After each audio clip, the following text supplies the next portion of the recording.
We know that 6 out of 10 people are going to buy something again in the industry, but it could be from Amazon, it could be one of their competitors, it could be from them. So now it's just a pure pricing play. Right. So that pricing play now is essentially try to not lose as many new customers as you did last week. Like that's the goal, which is a really goal.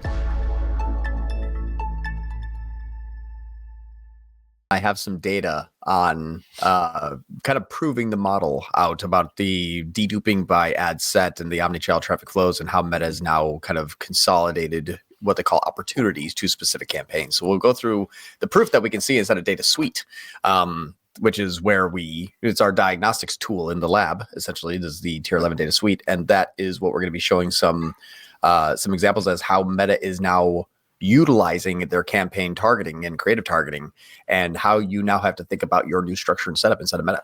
Yeah, cool. And you're gonna define deduping for those of us, not me specifically, but for those who are listening or watching and don't know what that is, because that's a techie term that we bandy about here, but we also want to make sure that you understand exactly what we're talking about. So anyway, excited to get into that. Well, let's see what's going on here.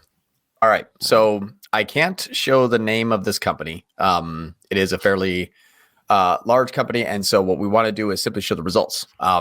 This is yesterday's performance. They did spend $50,000 yesterday, so it's about a campaign that spends about $50K a day, and having trouble with growing their new customers. Like, you know, pretty much every customer or every company that's kind of running digital marketing, there's scale.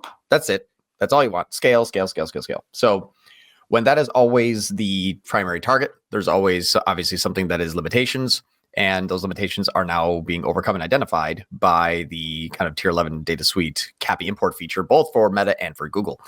And what we noticed is that, as an example of yesterday being actually the first day of imports, so day one, which is really nice because now we kind of get to see a snapshot as of why.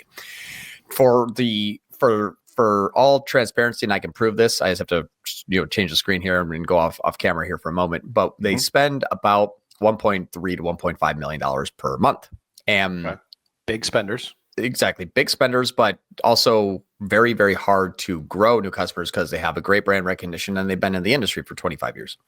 So we said we have to get a snapshot as to what's going on, and so we wanted to run our own imports through the API calls of Google Ads, and then get a feel from a diagnostic as to what is working and what is not. And on day one, what we can see so far is if we compare their previous primary conversion action showed 925 sales yesterday. However, after we import our new and returning customer, the $50,000 that was spent on about 600 returning customers and only 400 new customers. Interesting. So not only were they missing data, because anybody that's good at math should be able to see this pretty quickly, but 592 plus 692 is 984, and they were counting only 925. So not only were we missing, we were having more returning customers than new, from basically a 60-40 split, 5-9 and 3-9. We'll just call it 600 and 400. It's 60-40 returning customers. Now, spending millions of dollars a month on 60% of your own returning customers is what is going to be the death of any company. I mean, it just makes a lot of sense, especially when you peer over to the other side and find out that the cost per conversion is $104 and the value per conversion is $104. So when you're basically spending the same CPA to get the same AOV, you are now gross break even, but you are net negative. You're losing money faster than you're making money, and you're spending millions of dollars per month on it. Yeah. That is detrimental. Now, this company is in doesn't make sense. Exactly. And this company is in the healthcare space. This company cannot use audiences now for targeting, now for exclusion. Google has stopped that. They essentially said, we're sorry, you violate HIPAA by using any one of your audiences ever. So it's a company that we previously worked with for a little while, and knowing that, targeting exclusions are fairly, kind of gone. This is actually also crazy enough running only standard shopping. There is no performance max. Okay. So we're seeing that our standard shopping is bringing in still 60-40 60% existing customers because they have thousands of SKUs. And when people want to buy something yet again, they're not brand loyal to that company. They're simply product and solution aware and are looking for the solution regardless of who has the solution, because they are reselling products. They are a distributor of products, right? Or sorry, a retailer of products. So does that speak to the fact that they're not creating brand loyalty on the first sale? So that, like, I know, take away all the stuff that you're doing, but like that I see as a fundamental issue, because they're in a highly competitive space. People are just like, I don't care where I get this thing. And it doesn't matter if it's from them or not from them. I think that's a business problem, but that's still like you're diagnosing that problem through paid media to a certain extent. Absolutely. And, they're either, well, this is Meta, so I was thinking more like on the Google side. They're either brand naming your brand, or they're probably just looking for the thing that they want, the particular medicine that they're like in their pet in this particular case needs. Yeah. And that's the reason why Amazon exists. Like, no one goes to Amazon and be like, wow, I heard about this great thing on TikTok from Amazon. No, it's they're going there to buy the product. And when you don't necessarily have the brand loyalty, you become a hopeful retention play. Yeah. We know that 6 out of 10 people are going to buy something again in the industry, but it could be from Amazon, it could be one of their competitors, it could be from them. So now it's just a pure pricing play. So that pricing play now is essentially try to not lose as many new customers as you did last week. Like, that's the goal, which is a really shitty goal.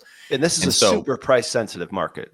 Right? Absolutely. Because they're competing, as I recall, having been a customer for years and years, like their biggest competitor is outspending them, but also is on the same products a little bit less expensive in most cases, as I remember. Sometimes, yeah. It's almost like the reason why we have so many new and returning customers, that actually just kind of revolving door, is like, that company has better price, I'll buy from them. Well, that company's got better price, and I'll buy from them. Oh, now they have a better price. And so they basically just bounce off of pure pricing. So that's what's interesting, is there's no retention play. There's nothing there to keep the user, to keep the customer. And that is just becoming like, I'll spend $1 million and I'll make $1 million, and then I'll lose $1 million, and we'll do that every day. It's basically like that kind of model. So yeah, and this also even shows that just because you're running standard shopping does not mean it's new customers at all. Actually, standard shopping has been moving more into returning customers because the ROAS targets can be more easily met. Everybody thinks like that's.